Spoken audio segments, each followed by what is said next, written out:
बिहार में लोगों का पलायन इसलिए हो रहा है क्योंकि यहाँ से पूंजी और बुद्धि का पलायन हो रहा है।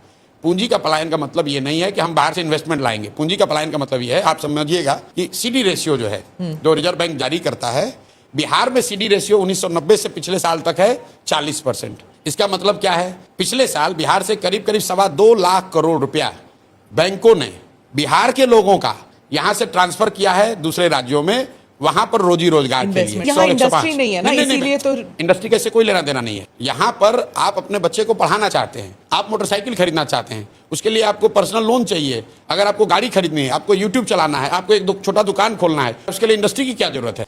अगर बिहार में 70% क्रेडिट सीडी रेशियो हो, 2.25 लाख करोड़ रुपया बिहारियों का पैसा एक्स्ट्रा इन्वेस्ट होगा, उसके लिए किसी इंडस्ट्री की जरूरत नहीं है। हम लोग ये चाहते हैं कि एज ए फर्स्ट स्टेप जो बिहार का पैसा है वो बिहार में लोगों को ऋण मिले। यहाँ बैठे हुए लोगों से पूछ लीजिए, जो लोग यहाँ बैठे हैं, अगर आपको नोएडा में फ्लैट खरीदना है, HDFC आपको लोन दे देगा आपके इनकम स्टेटस पर, लेकिन अगर आपको खगड़िया के अपने गांव में घर बनाना है तो HDFC लोन नहीं देगा।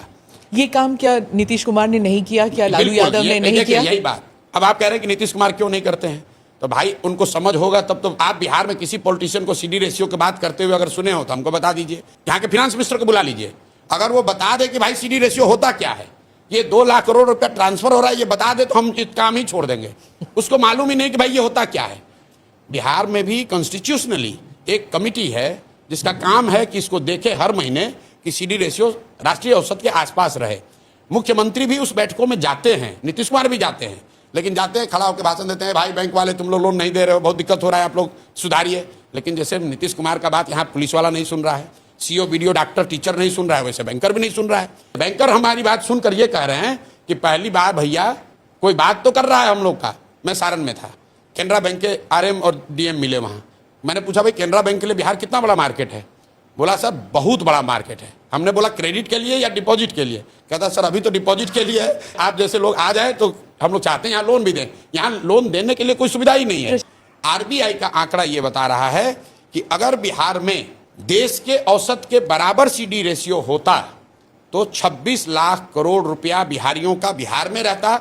आप अंदाजा लगाइए उससे कितने ज्यादा घर बनते, कितनी ज्यादा गाड़ियां खरीदी जाती, कितनी दुकानें खुलती, कितने लोग छोटे व्यापार करते। उससे यहाँ रोजगार होगा, उससे पलायन रुकेगा। इसलिए हम लोग का पहला जो बजुका है वो ये है कि 6 महीना में सीडी रेशियो को इंक्रीमेंटल बेसिस पर 70 जरूर कर देंगे।